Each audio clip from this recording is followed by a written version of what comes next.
We got it next. That's how you finesse. We come for they next. We come to collect. Did it all on my own, yeah. When it brought it back home, yeah. Now they calling my phone, yeah. But I'm all in my zone.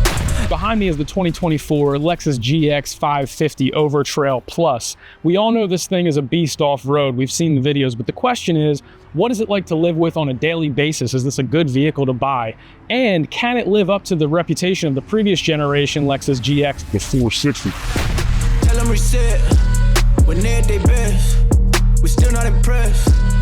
Did it all on my own, yeah. When it brought it back home, yeah. Bought a watch with the stones, yeah. Well, kids, before you get to learn about the old new model here, you got to learn about the history of the Lexus GX460. Read a book. You can't just jump right into the new bad boy. So I'm going to give you a quick 30-second history lesson, and I promise, dude, don't freak out. I'll be super quick. Overseas, this thing has been known as the Land Cruiser Prado for the last 20 years, and it's literally been the most reliable truck that you've been able to buy for that entire time, only beaten by the big boy Land Cruiser, or the LX570 as we've seen it here in the United States. And no, this is not the same as the Land Cruiser you're seeing today from Toyota.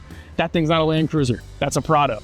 The first came out in 2002 as the GX470. It has remained super popular all the way up through its redesigns in 2023, when there's guys like me still buying them because our friend Timmy's mom had one in 2006, and we used to listen to TLC chasing waterfalls on our way to baseball practice.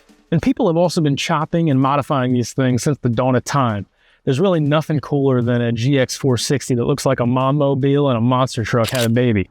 And this is because they've always been body on frame with a short wheelbase and a Torsen center diff and a full-time all-wheel drive system that'll leave you wondering how the hell you just climbed up that hill. And not only that, but the GX model, 470 and the 460, are both known for superior reliability in the engines that they had underneath the hoods. The 4.7-liter 2UZ-FE came in the GX470, and then the legendary 4.6-liter, the 1UR-FE, came in the GX460. The GX470's 4.7-liter is known in a couple different instances of doing more than 1 million miles.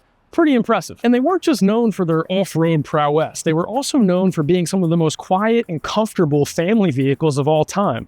My GX460 was one of the most quiet vehicles, or probably the most quiet vehicle that I've ever driven in. They were crazy, crazy quiet. And also, they were all body on frame. And a lot of people like to complain about how body on frame rides. I will disagree with that. I think body on frame is a very, very comfortable ride. That's where a lot of the quietness comes from. That's where a lot of the comfortable driving characteristics come from. And luckily, all of these features have been maintained in the Lexus GX550 with the exception of some powertrain things that we'll talk about. So let's get into it. That's it. Your history lesson's over. Let's get started. So yeah, this thing used to kind of be a mom-mobile on the surface and a mountain goat underneath. But now with the Lexus GX550 Overtrail Plus, Lexus for the first time has really leaned into the off-road heritage of the GX. And you can tell that it's obviously good at going off-road when you look at it. I don't even care if it actually is. You just know that this is the big dog in the lineup and it's good at going off-road. And when you look at it, you also know that the guy who's driving it, me in the daycare line, does serious shit. You just know that when I'm done picking up my kid at daycare, I'm probably going to Costco. I'm going to take a muddy shortcut through the Chattahoochee. And then when I'm done that, I'm probably going to go drive it straight to Moab. That's just how it goes when you drive one of these. So yeah, it's clearly not subtle if that's your thing, you know? I personally like how it looks, but does it look like a boxy cartoon a little bit? Yeah, absolutely. Do I want to look like Johnny Bravo? 100%. You see, they did a couple things to this thing from the factory. You have a couple things that make it look very unique on the road. They put large 33-inch tires, the largest wheels and tire package ever fitted to a Lexus in history. It comes from the factory with these rock sliders here that make it look like it's completely ready to go off-road. And it comes in this earth color, which looks like straight up dirt in the best possible way that you could put dirt on a vehicle. We also have a couple cool, unique oddities around the exterior that I'll go over real quick. So you have these big giant cowls on the hood of the vehicle so you can see where your tire line is when you're off-roading. Pretty cool feature. You also have these little cornering lights that when you turn the wheel to the left or the right, it illuminates rather than having the headlight turn. And then coming around the back of the vehicle, you have a very odd tow hitch receiver right here covered by plastic. You also still have the awesome Toyota-Lexus glass in the rear that if you want to throw 2x4s that are longer than your truck in the back, you can still pop the glass and hang them out the back. I love stuff like that for function. Can also block rain. Probably not though, because it's not very big. And then they also got rid of the barn door. So the GX460 used to have a barn door. This no longer has a barn door. Now it has your traditional tailgate. So you can just come right back here and sit on the tailgate, which I do appreciate. I don't think the barn door was the best idea. I can't really see any advantages of it, and this is pretty nice, so I'm glad they did this. Now, this is where there have been some mixed opinions about the GX550, the interior. Some people love it, some people are upset. Most of the people that are upset are old ex-GX460 owners because they're missing out on some of the wood grain and things like that. And that GX460 was amazing in the interior. Everything you touched was like a freaking Swiss watch. And that's because that vehicle was produced in the legendary Tahara factory in Japan. And that factory is known for having the best quality control of any auto manufacturing plant pretty much known to man. But this GX550 was produced in the same plant. So what are those GX460 owners upset about then? Well, like I said, the wood grain is gone. There's definitely more plastic in this interior. But I'll argue that the plastic is really nice injection molded plastic. The aluminum is very nice, brushed aluminum throughout. The door handles, there's lots of leather in here wrapping the steering wheel where your knees sit. The interior is a really, really nice place. So I disagree with that. If you had no idea what the GX460 interior looked like, you'd probably would love this interior. The space is really nice, and it's also gotten nicer because they've made it larger. So this interior space is quite a bit larger than the previous GX460. Ah, yes, the new 3.4 liter twin turbo V6. V6s are cool, right? Everybody's doing it. Put a V6 in it. No, please stop with the V6s. Look, I'm gonna keep it real with you guys. I really wanted to see a V8 in this thing. I wish they would have just came up with a more fuel efficient V8 because V8s are just cooler than V6s. That's just science and math. Don't get mad at me. That's just what it is. Why are V8s cooler than V6s? Oh my God, I can't believe I even have to explain this. They sound better. They're naturally aspirated. They are more reliable. And Toyota and Lexus make the best V8s known to man. The LC500, come on. The Land Cruiser, the GX460. So listen, Toyota-Lexus, if you're listening, I love this truck, but please bring back the V8s. Let's make something more fuel efficient. And let's move on to this. The fuel efficiency of this thing is not even that much improved over the previous gen. It's getting 17 combined, I think, and my GX460 was a thirsty dog, let me tell you. That thing drank gas like crazy. I mean, it was definitely bad, so I understand why they had to improve it.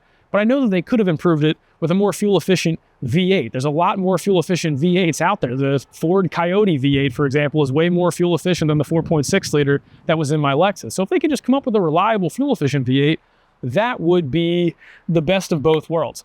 Now, with that said, driving around with this engine, I think they did it. One of the reasons they did it is because you get more power.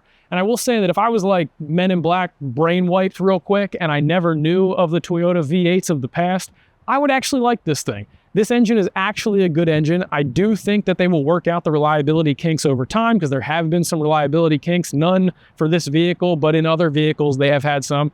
And I think over time, this engine will be super reliable. And it's been really fun to drive around. It's got a ton of torque. It's got 349 horsepower, and then it's got 479 pound-feet of torque. So it is not a slouch of an engine. This thing, when you slam the pedal down, it hammers you in the seat a little bit. You get going way faster than you'd ever probably want to be going in this GX550. With that, the next thing that I'd be thinking about is long-term reliability. And as I mentioned, they'll probably work out the kinks. So I'm sure Toyota-Lexus over time will make this powertrain a reliable powertrain. So as long as long-term reliability is there, there's no reason why I wouldn't grab this in this truck. And then if you want to swap to something later into a V8, maybe they come out with a V8 in a couple years, that's great. But for now, this engine is pretty good.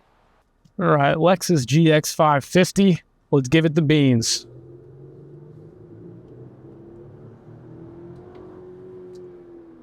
It gets up and goes. Considering that I drive a non-KDSS 4Runner as my daily driver, getting in this thing, it feels like I'm driving a freaking scalpel. This thing is way more precise than it has any business being for how heavy it is. I mean, this thing is fatter than your Uncle Tim. This thing comes in at 5,700 pounds. That's crazy. It's heavier than the previous GX460, which was already heavy. And my 4Runner, for perspective, is like, I don't know, 4,500 pounds or something like that curb weight. So it's pretty impressive what they've done. Modern engineering, the way they've been able to take this heavy vehicle and make it feel so planted and so put together. So I'm very happy with the driving dynamics. I think it does a really good job handling and all of that. Quartering, very, very good. EKDSS is very impressive. I am getting some vibration in the cabin due to the suspension. I think it's probably just because of the tires that are on this. They're the Toyo open country tires. They're just a little bit of a beefier, probably slightly armored tire. So I think I'm just getting a little bit of vibration from that. But what I'm getting is a small jittery feeling from smaller bumps. And I'm not getting that from larger bumps at all. When I hit larger bumps, this thing crushes them, like rolls right over them. So that's something to be mindful of. You could probably figure it out with tires. One other thing that they changed is the steering rack. So the steering rack in the GX460 used to be a hydraulic rack, which was very nice. It gives you a lot of road feel. You get a lot of feedback. They swapped it out and went to an fully electric steering column in this vehicle. And what that does is it makes it feel like it drives smaller, and the steering is very, very light, which it takes some getting used to based on what I currently drive, but I do actually like it. When you're in parking lots, it's super easy to turn, where the old GX was a little bit tougher to turn. And it makes it almost feel like the turning radius is even tighter. So overall, I think the electronic steering rack has been like a welcome improvement. The cabin is pretty quiet. I have no complaints with how quiet the cabin is. It feels like it is a fairly quiet place to be most of the time. And comparing this to other SUVs, if you're comparing it to something like an X5 or a Mercedes GLE, for example, what you really just need to keep in mind or remind yourself is that this thing is not meant to be like those vehicles. And that's because of an engineering difference. That's the body on frame. It only has an independent front suspension. It's got a solid axle in the rear, where those vehicles both have independent suspensions in the front and the rear.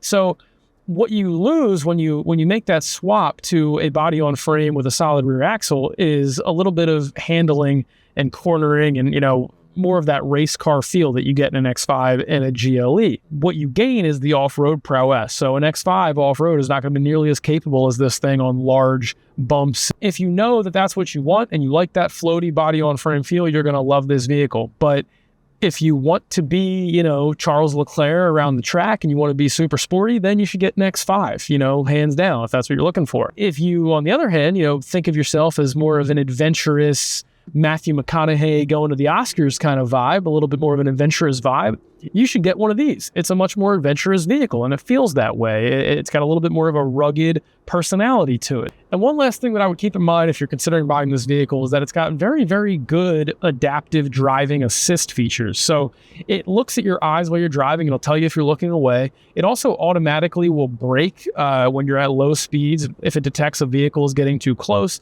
which I find really nice. It almost keeps you like a safe bubble distance away from cars in the front and in the rear of you. And when you drive it, you almost feel as though you have one less thing to worry about, where if you are looking away for a second or you glance in the wrong direction and someone hits their brakes hard in front of you, this thing automatically applies the brake.